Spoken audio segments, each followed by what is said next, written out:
সালার গ্রাম পঞ্চায়েতের তৃণমূল প্রধান রেজি বেগমের বিরুদ্ধে শনিবার রাতে স্থানীয় হাসপাতালের চিকিৎসা পরিষেবায় অসন্তুষ্ট হয়ে কর্তব্যরত এক নার্সকে চড় মারার অভিযোগ উঠল। রবিবার সকাল থেকে সে ঘটনার প্রতিবাদে হাসপাতালে গেটের সামনেই ধর্নায় বসেন ওই হাসপাতালের কর্তব্যরত নার্সরা। 24 ঘন্টার ভিতর অভিযুক্ত প্রধানের সঠিক দৃষ্টান্তমূলক শাস্তির দাবি জানান তারা। তো ধরুন বর্ধমান থেকে এখানে আসে ডিউটি করতে, আজকে ওর সাথে হয়েছে, বাকিদের সাথে সবার হতেই পারে যে কোনো দিন। তো আর রাতে কোনো সিকিউরিটির ব্যবস্থা নেই। ওরা যে ডিউটি করে, এতগুলো মেয়ে ডিউটি করে, কোনো সিকিউরিটি নেই এখানে। এটা তো চাইছি অবশ্যই। দ্বিতীয়ত আমি ওর এখানে চাকরি দিতে চাইছি না, চাইছি। এই পরিপ্রেক্ষিতে যে ওর সাথে এটা করেছে তাকে অবশ্যই ওর কাছে আসতে হবে, ক্ষমা চাইতে হবে, পায়ে ধরে ক্ষমা চাইতে হবে।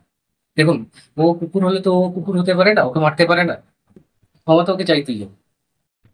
তিনি এসেছিলেন, পেশেন্ট এসেছিলেন, দেখালেন, স্যার আমাকে বিএসটিটা দিয়ে গেলেন, এটা ঠিক বলতে পেশেন্ট পাচ্ছিলেন না, না হলে হাসপাতাল হচ্ছিল পেশেন্টটা। হাসপাতাল কে ওনাকে সালা দিলেন যে ওনার বললাম যে আসুন, আমার নার্সিং স্টেশনে যেখানে আমাদের সব জিনিসপত্র যেখানে থাকে, আমাদের নার্সের ড্রেসিং থেকে শুরু করে বাকি যে জিনিসপত্রগুলো ওনাকে ডাকলাম, উনি এখানে আসুন। তিনি আসছিলেন, বসলেন পেশেন্ট চুপচাপ হিসেবে বসেন, সেরকম কিছু ব্যাপার নেই।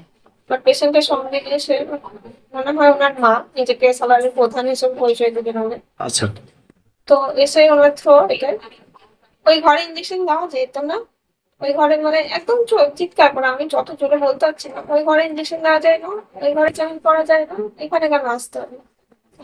ওই ঘরে লাইটটা মাঝে মাঝে সমস্যা করে, এখানে ছেলেটা করে না, তাহলে সুবিধা হবে। বাস এটুকুনি বলা হয়েছে। তো সঙ্গে সঙ্গে বলতে চাকরি, আমি কি জানেন আমরা সকালের মধ্যে চাকরি খেয়ে নেবো, আমি একটা ফোন করবেন তিনি আপনার চাকরি চলে যাবে। আপনার নাম কি বলবেন? দেখুন, আমি আপনার সঙ্গে ঝামেলায় যেতে চাই না, আমি যাদের খুশি ফোন করবো, দেখি আমার চাকরি চেক হবে, আমি দেখি তো আমি আপনার সঙ্গে ঝামেলা করবো না। তারপর ওনাকে আমাদের এই নিজের স্টাফ ছিল, স্টাফ মানবতা, ওনাকে আটকাচ্ছিলেন যাতে আমার কাছে পর্যন্ত না আসতে পারেন, উনি মার মেখে হয়ে আসছিলেন সেটা।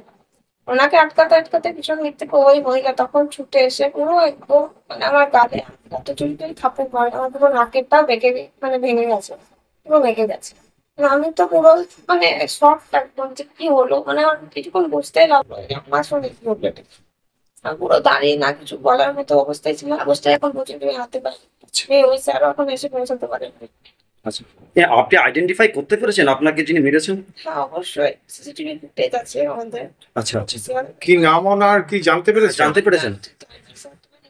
সাধারণ প্রধান হিসেবে পরিচয় দিলেন। আমি সাধারণ প্রধান। কটার সময় ঘটনা আপনার এটা? 4টে থেকে 4:30টার মধ্যে ঘটনা ছিল। আপনার নাম কি? সুরঞ্জনা ঠাকুর। আপনি এখন কি চাইছেন? চাইছি আজ আমার সঙ্গে এটা হলো, আমি একজন স্টাফ, এটা নয় আজকে প্রথম হলো, এর আগেও প্রচুর ঝামেলা হয়েছে, মারার উদ্যোগ তো মানে আগেও হয়েছে, কিন্তু মারা পর্যন্ত যায়নি, কিন্তু আজ সেটা মারে পরিণত হয়েছে। এরপরে ইন ফিউচার আজ আমার সঙ্গে আরো স্টাফ আছে আমাদের, তো সবার সঙ্গে প্রতিনিয়ত এরকম ঝামেলা হয়ে থাকে। আমার তো মানে আমার হয়ে তাদেরও বিচার চাই, মানে আমার তো চাই আমি যদি তার সঙ্গে খারাপ ব্যবহার করতাম, তিনি কিছু বলতে, তারা আমি তাকে না মুখে মুখে উত্তর করেছি না কি, তিনি ডাইরেক্ট এসে আমাকে মেরে দিলেন, কেন মারলেন? এটাকে আমার প্রাপ্য ছিল একটা স্বাস্থ্য শিক্ষা হিসেবে। তাদের সেবা করতে আমরা না খেয়ে না দিয়ে সালার হসপিটাল এত বিজি হওয়ার, মানে 6 ঘন্টা দাঁড়িয়ে একটা নার্স জলও খেতে পারে না, একদিন বাথরুম খেতে পারে না, এমনও যায়।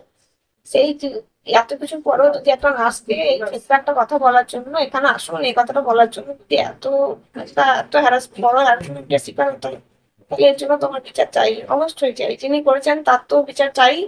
জানারা বিষয় হচ্ছে আজকে ওই ভোরের দিকে সালার গ্রাম পঞ্চায়েতের প্রধান বেগম, তার মেয়ে হয়তো অসুস্থ ছিলেন, ভোরে নিয়ে এসেছিল, হয়তো নিয়ে আসার ফলে দেখেছে যে এখানে পর্যাপ্ত পরিষেবা পাচ্ছিল না। পরিষেবা না পাওয়ার কারণে প্রধানও যেমন হয় তেমনি একটা কন্যার যে মায়ের হৃদয় মায়ের মতোই হয়। হয়তো মা বিচলিত ছিল, সেই বিচলিত অবস্থায় আমার কাছে শোনা যে পরিষেবারত যে নার্স ছিলেন তার সঙ্গে তিনি হয়তো কিছু রাগবশত খারাপ আচরণ করেছেন। যদি প্রধান হিসেবে করে থাকেন তাহলে সত্যি সেটা তার করা উচিত হয়নি, কারণ প্রধান সে এই অঞ্চলেরই প্রধান, একজন প্রধান হচ্ছে দায়িত্বশীল ব্যক্তি, অতএব সে তার দায়িত্ব জ্ঞান ভুলে গিয়ে যদি খারাপ আচরণ করে, তো দলের পক্ষ থেকে আমি সেটা সিস্টারদের সামনেও বলেছি বা ডাক্তারদের সামনে বলেছি, এটা সত্যি গরিত কাজ এবং তার জন্য আমি অনুতপ্ত এবং মা হিসাবে বিচলিত ছিল, করেছে। আমি ছিলামও না, আমি কলকাতায় ছিলাম ভোর 4:25-এ। আমার স্বাস্থ্য কর্মদক্ষ, এখানে স্বাস্থ্য কর্মদক্ষ আছেন রাজু চৌধুরী। আমাদের এই হসপিটালটা হেলথ স্বাস্থ্য কেন্দ্র, এখানে পরিষেবার অনেক ঘাটতি হয়। এখানে যেমন একটা সাধারণ মহিলা দেখছে, তিনিও বিচলিত আছেন, তিনি আর বাচ্চাকে নিয়ে এসেছেন, ঠিকঠাক পরিষেবা পাচ্ছেন। তো পরিষেবার কোনো সমস্যা হলেই আমাদের জনস্বাস্থ্য কর্মদক্ষ আছে রাজু চৌধুরী, আমাদের কাছে খবর এলেই সঙ্গে সঙ্গে সেই রাজু চৌধুরীকে আমরা পাঠিয়ে দিই যে তুমি গিয়ে ব্যাপারটাকে ভালোভাবে পর্যবেক্ষণ করো, এবং সাধারণত পাচ্ছেন না। তারা এই ঘটনাটা পরিপ্রেক্ষিতে কি সিদ্ধান্ত নেবেন, যেহেতু তারা সিদ্ধান্ত নিতে পারছেন না, তাই আমাদের তো কোনো জোরাজুরি ব্যাপার নাই, তাই আমরা এখান থেকে শান্তিপূর্ণভাবে প্রস্থান করছি। ব্যুরো রিপোর্ট 24 ঘন্টা লাইভ। স্বপ্নের বাড়িকে স্বপ্নের রূপ দিতে নৈহাটিতে সর্বপ্রথম কুচিনা নিয়ে এসেছে কিচেন কেয়ার অ্যান্ড সলিউশন। আর এই কুচিনা এক্সক্লুসিভ শোরুমে পাচ্ছেন কুচিনা কোম্পানির উন্নত মানের modular kitchen, chimney, water purifier, built in oven, wardrobe ও আরো অনেক কিছু।